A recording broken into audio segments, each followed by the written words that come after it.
വയനാട് ഉരുൾപൊട്ടലിനെ ദേശീയ ദുരന്തമായി പ്രഖ്യാപിക്കണമെന്ന് മുഖ്യമന്ത്രി പിണറായി വിജയൻ. വയനാട്ടിൽ സർവകക്ഷി യോഗത്തിനു ശേഷം മാധ്യമങ്ങളോട് സംസാരിക്കുകയായിരുന്നു അദ്ദേഹം. ദുരന്തഭൂമിയിൽ ജീവനോട് ആരുമില്ല എന്ന് സൈന്യം അറിയിച്ചതായി മുഖ്യമന്ത്രി പറഞ്ഞു. ചാലിയാറിൽ തിരച്ചിൽ തുടരാൻ തീരുമാനിച്ചുവെന്നും ദുരിതാശ്വാസ ക്യാമ്പുകൾ കുറച്ചുനാൾ കൂടി തുടരുമെന്നും നല്ല നിലയിൽ പുനരധിവാസം നടത്തുമെന്നും മുഖ്യമന്ത്രി കൂട്ടിച്ചേർത്തു. തൽക്കാലം ആളുകളെ ക്യാമ്പിൽ താമസിപ്പിക്കുമെന്നും പുനരധിവാസ പ്രക്രിയ ഫലപ്രദമായി തന്നെ സ്വീകരിക്കുമെന്നും മുഖ്യമന്ത്രി പറഞ്ഞു. നേരത്തെ സ്വീകരിച്ച അനുഭവം നമുക്കുണ്ട്. ക്യാമ്പ് കുറച്ചുനാൾ കൂടി തുടരും. ക്യാമ്പുകളിൽ താമസിക്കുന്നത് വ്യത്യസ്ത കുടുംബങ്ങളിലുള്ളവരാണ്. ഓരോ കുടുംബത്തിനും ആ കുടുംബത്തിന്റെ സ്വകാര്യത കാത്തു സൂക്ഷിക്കാൻ പറ്റുന്ന തരത്തിലായിരിക്കണം ക്യാമ്പ്. ക്യാമ്പിന്റെ അകത്തേക്ക് ക്യാമറയുമായി മാധ്യമങ്ങൾ വരരുത് എന്ന് മുഖ്യമന്ത്രി പറഞ്ഞു. ആവശ്യമായ മെഷീനറി എത്തിക്കാൻ പറ്റാത്തത് രക്ഷാപ്രവർത്തനത്തിന് വെല്ലുവിളിയാകുകയായിരുന്നു. എന്നാൽ ബെയ്ലി പാലം നിർമ്മാണം പൂർത്തിയായതോടെ യന്ത്ര സംവിധാനങ്ങൾ എത്തിച്ച് തിരച്ചിൽ വേഗത്തിലാക്കാൻ സാധിക്കുമെന്ന് മുഖ്യമന്ത്രി കൂട്ടിച്ചേർത്തു.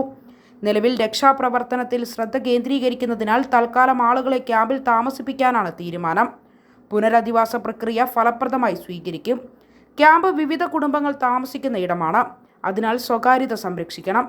ക്യാമ്പിനകത്തേക്ക് ക്യാമറയുമായി കടക്കരുത്.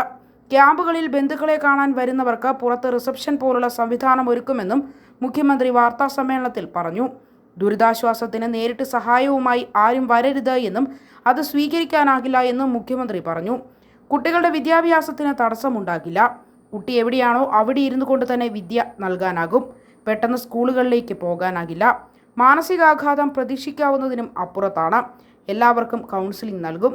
കൂടുതൽ പേരെ ദൗത്യത്തിന്റെ ഭാഗമാക്കും. ആദിവാസി കുടുംബങ്ങളെ വനത്തിൽ നിന്ന് കൊണ്ടുവരാൻ ശ്രമിക്കുന്നുണ്ട്. അവർ അതിന് തയ്യാറല്ല. അവർക്ക് ഭക്ഷണം എത്തിക്കുമെന്നും മുഖ്യമന്ത്രി പറഞ്ഞു. വയനാട്ടിലേത് മഹാദുരന്തമാണ്. പകർച്ചവ്യാധി തടയാൻ എല്ലാവരുടെയും സഹകരണം ആവശ്യമാണ്. ആരോഗ്യവകുപ്പ് മുന്നറിയിപ്പുകൾ അംഗീകരിക്കണം.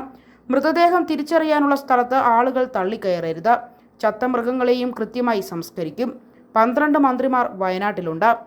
എല്ലാവരും ഇവിടെ തന്നെ തുടരുന്നത് പ്രായോഗികമല്ല. റവന്യൂ, വനം, ടൂറിസം, SC/ST മന്ത്രിമാർ അടങ്ങുന്ന മന്ത്രിസഭാ ഉപസമിതി ഇവിടെ ക്യാമ്പ് ചെയ്ത് പ്രവർത്തിക്കും. ശ്രീറാം സാംബശിവ റാവു പ്രത്യേക ഉദ്യോഗസ്ഥനായി തുടരുമെന്നും മുഖ്യമന്ത്രി അറിയിച്ചു.